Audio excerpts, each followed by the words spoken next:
the pool in El Salvador and we're gonna practice learning how to duck dive. And we got a bunch of different amigas here riding different sizes of surfboards. So we're gonna experiment with what's the biggest surfboard that you can actually duck dive, and also working on technique, how to do it. Boom.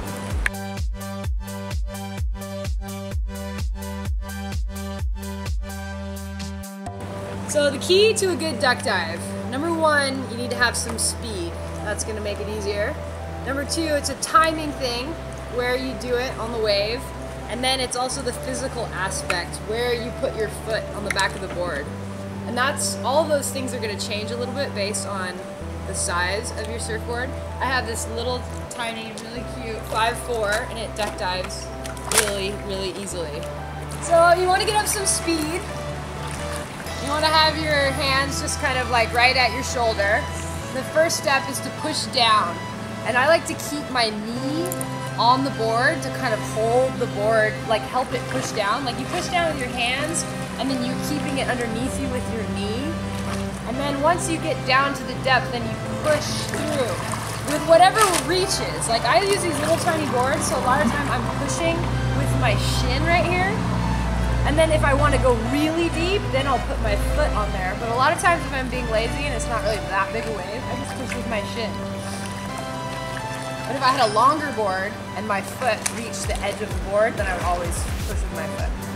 And then another thing that we've seen girls do that doesn't really work that well is they think they gotta get the foot all up. So they go for their duck dive and they like spread the leg out and then the board goes all like that. So to those girls, I tell them to keep your knees in the middle of the board and then get your foot on from there. So now that you got your body right, let's talk about timing. What you want to do is get some speed up and start your duck dive soon enough that you can get underwater before the wave hits you. You want to get underneath the whitewash so that it can go over you and you come up on the other side. If you start the duck dive too late, the wave hits you before you have a chance to get deep enough. If the wave hasn't broken yet, if it's just cresting at the top, you can wait till the last minute and just kind of duck dive underneath the lip. But if you're dealing with whitewash, you gotta start a little bit sooner so you can get all the way underneath it. The whitewash passes over you and you come up on the other side. Here are a few examples of some amigas giving it a try, and we can talk about what's going wrong. Here's an amiga that's pushing down nicely with her hands, but she's not following through with her leg. So the board doesn't scoop through the wave very nicely. If you have a really good push down, but there's no follow through, then the board just goes out that way. This is what you want the board to do underwater. Scoop down and then come back up on the other side of the wave.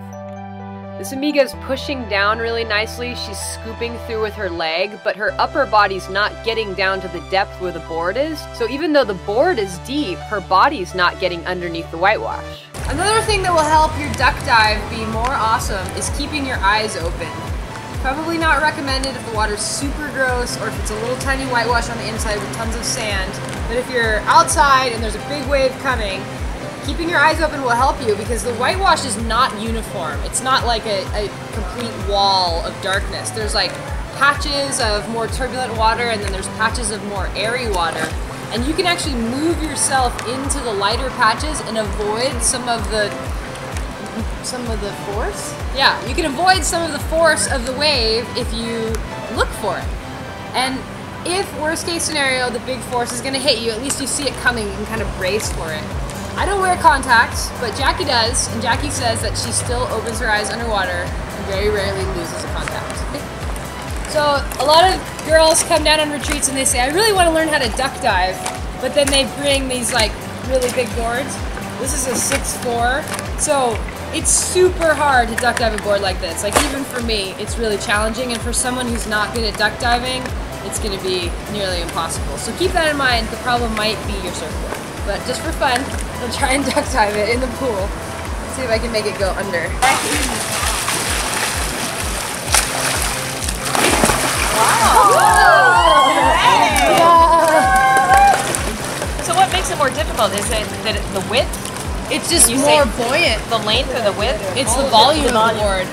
Like a little tiny board that barely floats, you can duck dive super easy. But a big floaty board just by definition doesn't go underwater very well. So one thing you can do if you do have a big board and you really want to try to duck dive it, to get it underneath you can scoop. Yeah. Because it's hard, if you have a big board on the water, if you push this down, it doesn't go because it's got all this volume on the water. So you're displacing all this water to make it go under, which is hard. But if you tilt it, then it'll go under much easier. So if I was out surfing and I wanted to try and duck dive this board, I would tilt it to scoop it and then follow through like normal. And that's how you duck dive. Woohoo! Thank you. Yeah. Now we're gonna need some longboards because Jackie's gonna do how to turtle roll. Jackie George.